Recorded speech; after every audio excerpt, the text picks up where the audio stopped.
കേരളത്തിലെ കോൺഗ്രസ്സുകാരോട് സീരിയസ് ആയിട്ടൊരു ചോദ്യം ചോദിച്ചോട്ടെ. ഈ വ്യാജ ID കാർഡ് ഉണ്ടാക്കി കൂടുള്ള മനുഷ്യന്മാരെ മുഴുവൻ മണ്ടന്മാരാക്കി പ്രസിഡന്റ് ആയ ഒരാളെടുത്തുനിന്ന് നിങ്ങൾ കൂടുതൽ എന്തെങ്കിലും പ്രതീക്ഷിക്കുന്നുണ്ടോ?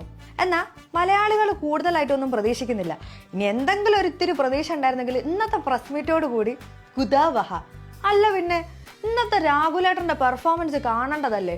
അല്ല പിന്നെ മാധ്യമപ്രവർത്തകർ വളരെ സിമ്പിളായിട്ടൊരു ക്വസ്റ്റ്യൻ ചോദിച്ചു. അതായത് നിങ്ങൾ വയനാട്ടിലെ പരിപാടിക്ക് എന്താ പച്ചക്കൊടി ഉപയോഗിക്കാഞ്ഞത്? ഇതിപ്പോൾ വന്ന് എല്ലാ കോൺഗ്രസ്സുകാരോടും മാധ്യമപ്രവർത്തകർ ചോദിക്കുന്ന ഒരു ചോദ്യമാണ്. കാരണം ഉത്തരവൊന്നും കിട്ടില്ലല്ലോ, ഇങ്ങനെ ഊക്കാൻ ഭയങ്കര രസമാണല്ലോ. അങ്ങനെ ഇരിക്കുന്ന സാഹചര്യത്തിൽ ഈ ചോദ്യം വീണ്ടും നമ്മളെ രാഹുലേട്ടനോട് ചോദിക്കുന്നത്. അപ്പോഴത്തേക്ക് രാഹുലേട്ടൻ അങ്ങോട്ട് റേസ് ആയില്ല. രാഹുലേട്ടൻ പറയാ, നിങ്ങൾ എന്ത് വർത്താനാ പറയണേ? ഞാനും സച്ചിൻ പൈലറ്റും കൂടെ അങ്ങനെ പോയ സമയത്ത് അതിന്റെ ബാക്കിൽ ഫുള്ള് പച്ചക്കൊടിയല്ലേ? എവിടെ ഫോട്ടോ കാണിക്കട്ടെ? അല്ല, ഫോട്ടോ കാണിച്ചാൽ നിങ്ങൾക്ക് ബോധ്യപ്പെടുമെന്നൊക്കെ ചോദിക്കും. എന്നിട്ട് ഫോട്ടോ എടുത്തിട്ട് അല്ല വേണ്ട, ഫോട്ടോ ഞാൻ കാണിക്കൂല, എനിക്ക് മടിയാണ്, എനിക്കിഷ്ടമല്ല നിങ്ങളെ ആരും കാണിക്കുന്നത്. അങ്ങനെ അപ്പോൾ നിങ്ങൾ ആരും എൻ്റെ സച്ചിൻ പൈലറ്റിൻ്റെ പച്ചക്കൊടിയുള്ള ഫോട്ടോ കാണണ്ട. അല്ല പിന്നെ ഇജാതി പെർഫോമൻസ് ആയിരുന്നു. നിങ്ങളുടെ ചോദ്യം നിങ്ങൾ പ്ലേസ് ചെയ്തില്ലേ? ചോദ്യം പ്ലേസ് ചെയ്തില്ലേ? ഇനി ഉത്തരം വേണ്ടേ? കുറച്ച് കഞ്ഞി എടുക്കട്ടെ മാണിക്ക. രാഹുലേട്ടൻ എന്നെ വേറെ ടെസ്റ്റ് ഉണ്ട്. ഞാൻ പച്ചക്കൊടിന്റെ ഫോട്ടോ കാണിക്കുമ്പോഴത്തേക്ക് നിങ്ങൾ വേറെ ക്വസ്റ്റ്യൻ ചോദിച്ചു കഴിഞ്ഞാൽ എനിക്ക് ഫോട്ടോ കാണിക്കാനുള്ള മൂടായിട്ട് പോകും. അല്ല പിന്നെ ഇങ്ങനെയാണെങ്കിൽ ഞാൻ കളിക്കല്ല, ഞാൻ നേരെ ചിറാപുഞ്ചിരി പോയി മണം വിൽക്കാൻ പോണു. വേറെ കാര്യം കൂടെ ഉണ്ട്. രാഹുലേട്ടൻ പറയാ LDFന്റെ പരിപാടിക്ക് പച്ചക്കൊടി കാണിച്ചില്ല എന്ന്.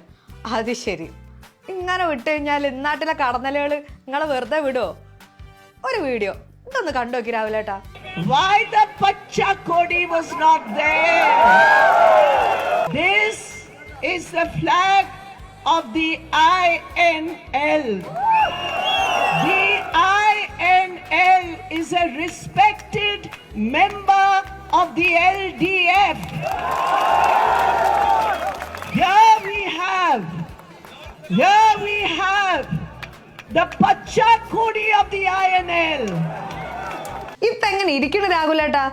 CPMന്റെ പോളിറ്റ് ബ്യൂറോ അംഗമായ സഖാവ് ബൃന്ദാകാരായിട്ട് ചോദിക്കുന്ന അതേ ചോദ്യം തന്നെ ചോദിക്കട്ടെ. വേർ ഈസ് യുവർ പച്ചക്കൊടി? അല്ല, ഈ രാഹുൽ ഗാന്ധി വരുമ്പോ മാത്രമാണോ ഈ പച്ചക്കൊടി നിങ്ങൾ ഒളിപ്പിക്കല്? സത്യം പറഞ്ഞാൽ ഞാൻ ലീഗുകാർ മാറി നിന്നിട്ട് ബലൂൺ ഉറപ്പിക്കുന്ന ആ രംഗം കാണുമ്പോണ്ടല്ലോ, ഉഫ്, സഹിക്കാൻ പറ്റില്ല.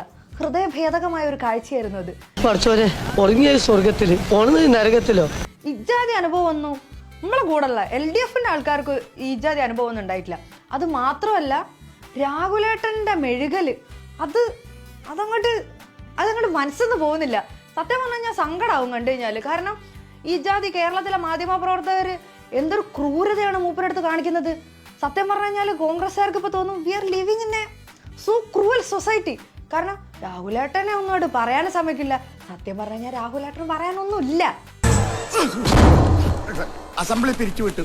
അത് മനസ്സിലാക്കിയിട്ടെങ്കിലും ഇങ്ങനത്തെ ചോദ്യങ്ങളൊക്കെ ചോദിക്കാണ്ടിരുന്നൂടെ? പിന്നെ വേറൊരു കാര്യം എന്താ വെച്ചാൽ, രാഹുലേട്ടന്റെ ഭാഗത്ത് നിന്ന് നോക്കുകയാണെങ്കിൽ കൈരളിന്റെ റിപ്പോർട്ടർ ചോദ്യം എന്ന് പറഞ്ഞാൽ ഭയങ്കര അസഹനീയമായിരുന്നു. എന്റെ വീട്ടിലൊരു നല്ല സുന്ദരം പട്ടിയുണ്ട്, ബ്രൂണോ. അവൻ പോലും BJP-യിലേക്ക് പോകത്തില്ലെന്ന് പറഞ്ഞ് കൈരളി കാണത്തില്ല. അതുകൊണ്ടാണ് നിങ്ങളെ കൈരളി ഒന്ന് പോവാടാ പോയി തരത്തി പോയി കളിക്കടാ. കൂടുതൽ പറഞ്ഞ എന്തായാലും ചളാക്കുന്നില്ല. രാഹുലേട്ടൻ എന്തായാലും എവിടെയെങ്കിലും പോയിരുന്നിട്ട് ഇതിന്റെ ക്ഷീണം മാറ്റുന്നുണ്ടാവും. രാഹുലേട്ടനോടുള്ള സ്നേഹം കൊണ്ട് ചെറിയൊരു കാര്യം പറയട്ടെ. ഇനി ഇജാതി പ്രസ് മീറ്റിനൊക്കെ പോകുന്ന സമയത്ത് മതിയായ രേഖകളുമായിട്ട് വേണം പോവാൻ. അല്ലെങ്കിൽ മറ്റേ സിനിമയിൽ ശങ്കരാടി സാറിനെ പോലെ ഇതാണ് രേഖ എന്ന് പറയും. പിന്നെ നോക്കുമ്പോൾ രേഖ ഉണ്ടാവില്ല, ഒരു തേങ്ങ ഉണ്ടാവില്ല. അജാതി വൈബായിരിക്കും. ഇനി പോയിട്ട് ഇങ്ങനെ നാറരുത്. സത്യം പറഞ്ഞാൽ ഞങ്ങൾ അവിടെ കിടന്ന് ഇങ്ങനെ ചമ്മന്ന് കാണുമ്പോൾ നല്ല സങ്കടമുണ്ട് ശരിക്കും. ഇനി പഠിച്ചിട്ട് പോകണം കേട്ടോ, അല്ലെങ്കിൽ ഇതുപോലെ കിടന്ന് വേർക്കേണ്ടി വരും. അല്ലെങ്കിൽ ചൂടാണ്. Okay, by.